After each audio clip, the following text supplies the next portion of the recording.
De regreso, este es el plato del día. Gracias por continuar con nosotros hasta las 2 de la tarde. Tenemos informaciones que compartir con todos ustedes. Sí, señor. Miren, el Tribunal Constitucional declaró inadmisible un recurso que buscaba habilitar la reelección del presidente Luis Abinader para un tercer periodo gubernamental, cuya prohibición quedó establecida en la última reforma a la Carta Magna. En pocas palabras, el presidente movió el Tribunal Constitucional, se abrió el Congreso, se cambió la Constitución, pero después de que todo eso se hizo, vino un señor y dijo, ¡hey, no! Sí, Yo creo... es injusto. Es injusto, él debería volver a ser presidente.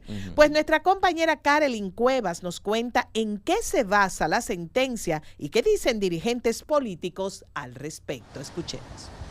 Gracias por el contacto. Quedó solo en intento el recurso sometido por Aquiles Jiménez contra la disposición constitucional que prohíbe al actual mandatario postularse a un tercer periodo gubernamental. Con la sentencia 407-25, el Tribunal Constitucional dejó claro que no es posible admitir un recurso que ataca el contenido de la propia Carta Magna. En sus motivaciones indica que la acción directa de inconstitucionalidad está reservada para impugnar leyes, decretos, reglamentos, resoluciones y ordenanzas emanados de poderes públicos, aunque contó con el voto disidente y salvado de 2 jueces. La primera validación la hizo el propio Luis Abinader, que por una decisión motu propia decidió ponerse un autocandado para no aspirar en el 2028. Y nosotros estamos contentos con que lo pedido por el presidente de la República, lo dicho por el presidente de la República, el partido de nosotros lo cumplirá al pie de la letra. La 10ª disposición transitoria reza lo siguiente: el presidente de la República, electo el tercer domingo de mayo de 2024, nunca más podrá presentarse al mismo cargo ni a la vicepresidencia de la República. No tienen candidato presidencial para las próximas elecciones del 2028. Sin embargo, cabe resaltar la incertidumbre que estas manifestaciones políticas traen consigo a un país que en cierto sentido está afectado también por la incertidumbre internacional. Hemos estado observando movimientos curiosos. Al parecer los números no le están dando a los aspirantes a la candidatura presidencial del PRM, porque surgió una información de que en Estados Unidos, específicamente el cónsul en New York, ha estado promoviendo un proyecto reeleccionista y se están organizando conferencias alrededor de ese tema. Evidentemente que esa instancia por ante el Tribunal Constitucional tenía ese propósito oculto. La Constitución, reformada en octubre de 2024, también mantiene inhabilitado al expresidente Danilo Medina. Debieron haberse eliminado. Si a mí me preguntan, yo vuelvo y levanto la bandera para que a Danilo se le quite ese fardo, esa sanción que fue perjuiciada. El Tribunal Constitucional además deberá conocer un nuevo recurso con fines similares sometido por 2 juristas a principio de junio. El sistema de gobierno actual establece 2 periodos y nunca más. Precisamente estas disposiciones transitorias incluidas en la Constitución durante los gobiernos de Danilo Medina y de Luis Abinader buscan evitar que estos compitan a un tercer periodo consecutivo. Es la información, así retorno con ustedes. Muchísimas gracias a nuestra querida Karelyn Cuevas. La verdad es que, como diría una persona que quiero mucho, que viva la democracia, eso es democracia.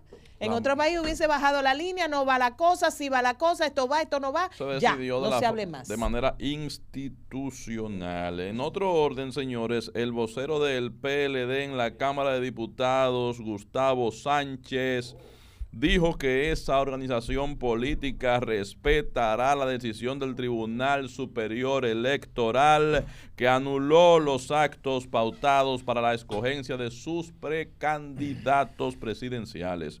El también miembro del comité político informó que el próximo día 3 de julio ese órgano reunirá a sus miembros para replantear su agenda a raíz de esta decisión del TSE y ajustará el mandato de la Corte Electoral.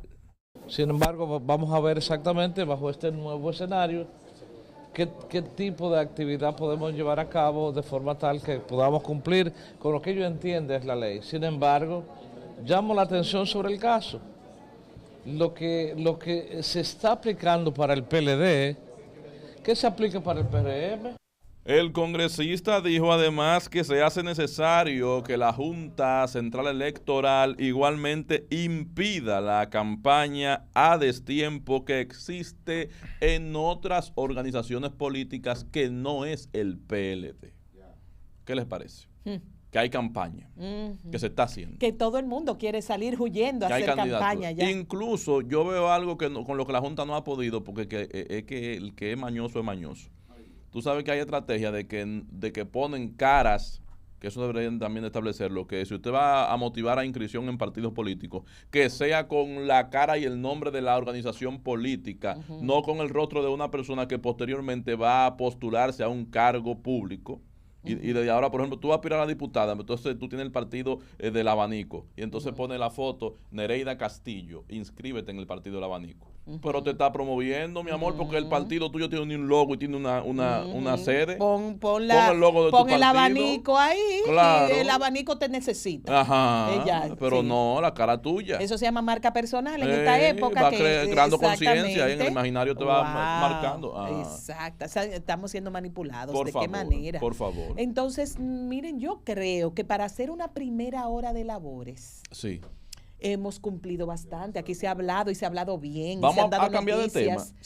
Casi. ¿No se ha hablado de comida? No. No, ya eso dejó. ¿Qué va a comer? Pero si vamos a cambiar de tema, atención, que no es, yo sé que no estaba en el guión, pero es bueno comentarlo con esto del TSE, que hay que prestar especial atención. En las próximas horas es muy probable que la Junta esté emitiendo nuevas resoluciones a raíz de la sentencia reciente del Tribunal Superior Electoral que manda a restablecer el orden de la boleta electoral de cara a los comicios para 2028 y la asignación de recursos sobre la base de los resultados de los pasados procesos electorales. Esto podría reorganizar la boleta electoral de tal manera que, de nuevo, por ejemplo, para que ustedes tengan una idea, el Partido de la Liberación Dominicana podría retornar a la casilla número 2 en la boleta electoral para el 2028. Y usted me pregunta por qué. Si quedaron en tercer lugar y la Fuerza del Pueblo quedó en segundo. Bueno, porque para la organización de la boleta de cara al 2028 y para la asignación de recursos, la Junta Central Electoral tomó como referencia los más recientes resultados electorales, o sea, de las últimas elecciones, que es lo que manda el artículo 61 de la ley 3318, ley electoral. Pero en la interpretación que hizo el Tribunal Superior Electoral, señaló que por últimas elecciones también deben incluirse los comicios celebrados en febrero, es decir, los comicios municipales. Y resulta ser que en los comicios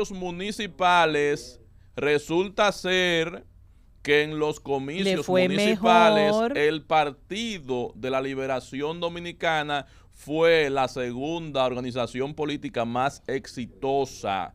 Y la ley lo estipula, que son todos los comicios. El artículo simplemente dice literalmente los resultados del último proceso electoral. Ay, pues mira. Pero en la interpretación que ha hecho el Tribunal Superior Electoral dice que el último proceso electoral debe incluirse ese de los municipales, porque como se dio una separación reciente que antes estaban juntos, sería de alguna manera incluso injusto, entiende el tribunal, que se deje al margen ese proceso, como que nunca va a contar. Lo que va a provocar más rápido esa que reorientación, unifiquen. no solamente el PLD resultaría favorecido si finalmente se da esta nueva lectura, que por orden de ley se debería dar. El PRD incluso, que había salido a la casilla ciento que yo cuánto, exagerando yo, diciendo ciento que yo cuánto, podría volver ahora al puesto entre 4 y 5, porque el PRD en los comicios municipales de febrero quedó entre el cuarto y el quinto lugar, no recuerdo bien, uno de esos dos lugares,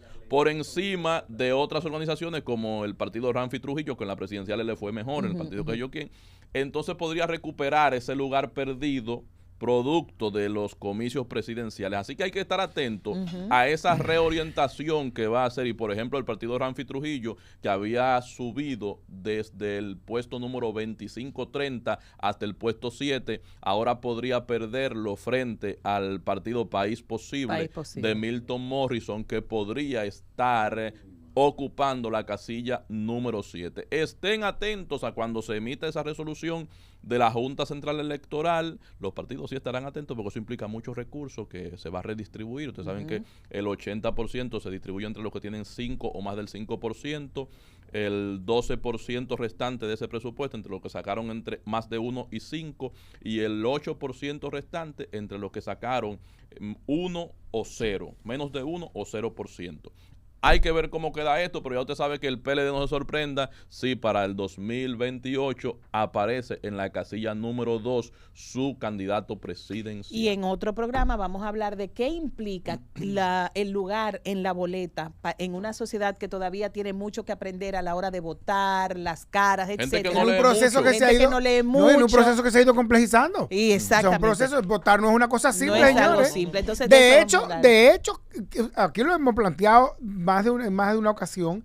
Entiendo que la orientación masiva sobre cómo votar debió ser todo el año. Todo el año, totalmente. No debió pararse. Ajá, no debió pararse, aunque sean esos esfuerzos mano a mano de ir a las escuelas, de ir a qué sé yo cuándo, de las asociaciones de padres, de amigos de la escuela, de las asociaciones de campesinos sin tierra, de los con tierra, de las amas de casa. Debe seguir, señores. No estamos. Yolanda decidió no votar por lo complejo. Mi mamá decidió, ay, yo no soy muy complicado. Y además que aparentemente el proceso como que cambia en cada elección, porque si no se mantiene un estandarizado. Porque es que además hemos ido cambiando en el proceso.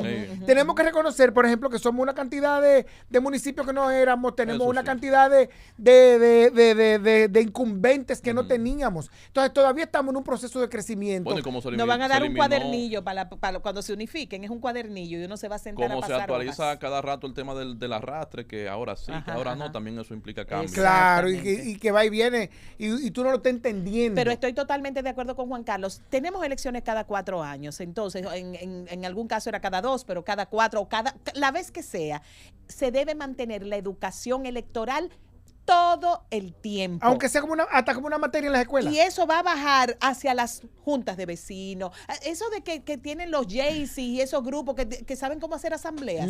Todo eso deberíamos saberlo siempre. Y esas situaciones ser intervenidas también utilizadas por la misma Junta Central Electoral. O sea, esos grupos sociales. Sí. Porque tú te acuerdas que en la clase, en la época de nosotros, los viernes se daba de que artística. Que un acto social en donde ahora el niño Román va a cantar. Ay, sí. Y la de la mochila azul. Una vez por mes, clases electorales. Claro. Una vez por mes. A los de octavo, yo no es octavo, era primero. Sí. Desde los de primero en adelante. Porque resulta que mi sobrina nieta ya votará para el 28. Claro. Ahí está. ¿Tú te acuerdas que fue una niña la encargada de enseñarnos a votar en la boleta única? Que hace un tiempo, sí. Que fue esta niña cantante bellísima. Laura Rivera, la que dijo, pero papi, ven a enseñarte. Eso significa con una niña que sabía. Y es fácil porque saben la edad, tienen un registro en las escuelas de en qué edad está cada niño y qué edad tendría para tal Que la democracia se empieza a aprender desde los 11 años. Pero además, eso es a explicarle cómo van además los procesos. También, entrenando a estos, se entrena al resto. Claro. ¿Por qué? Porque la sobrina nieta me puede enseñar a mí. O puede ser la acompañante de Yolanda, que votarían en todos casos en el mismo sitio. Sí. ¿Entiendes? Entonces, eso es lo que pasa. Además, hace falta mucho conocimiento en torno a lo electoral para que el resultado... Parte de la abstinencia, de la que se ha criticado mucho en los últimos procesos electorales, es esa complejidad. Vuelvo y reitero, cualquier persona, nosotros somos un país todavía con mucha carencia de intelectualidad, de formación académica. Entonces, con el tiempo se van perdiendo destreza, y parte de la destreza que se pierde es la que yo no estoy obligado a ir a votar. No. Entonces, si no estoy obligado, no voy a coger ese trote para yo volverme como loca o loco con todas estas caras, con estas 67 boletas que nos van a dar ahora con las elecciones unificadas, y que en sentido general nosotros vamos a terminar teniendo una abstención cada vez mayor, porque no hay formación. Y un 30% del país, un 25% que va a decidir todo, porque son los que se van a parar a ir a votar. Pero debería haber algún tipo de incentivo al ejercicio ciudadano responsable. O en otros países es obligatorio, y si tú no llevas... Que sea obligado. Eso se contrapone con la democracia, pero que se vote obligado. Que se vote obligado. Que se vote obligado. Aquí no hay que pagar por todo. No, pero no es pago, es un incentivo, o sea, sería un pago, pero no monetario necesariamente, un incentivo al ejercicio ciudadano que se pueda traducir en que... Un 15% de descuento en la próxima factura de la luz. O que a lo mejor tus hijos tengan prioridad sobre lo del otro al momento de buscar una beca. Ajá, mira. Porque sí, eso puede ser. Eso no, suena.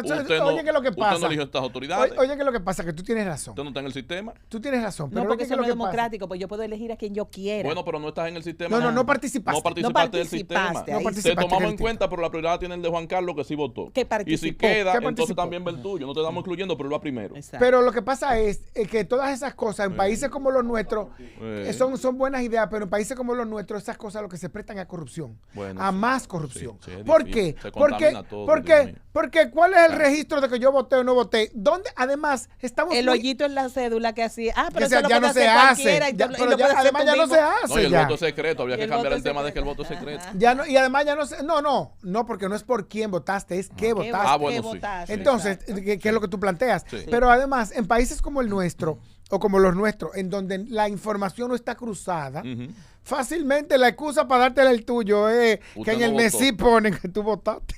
O que no votaste. O al revés. Sí. Para no dártela al tuyo sin tener ningún registro. Usted no votó. Tu madre no votó, tu mamá no votó. No aparece registrado. Es muy fácil. Y va a empezar los derechos humanos a pelear porque el muchacho huérfano entonces aquí no pelean por eso. Los derechos humanos nada más pelean por delincuentes. Es verdad. Yo nunca he visto que hay una discriminación ahí. No. Ese muchacho aquí se pelea por delincuentes nada más. Ya no venga a poner más trabajo.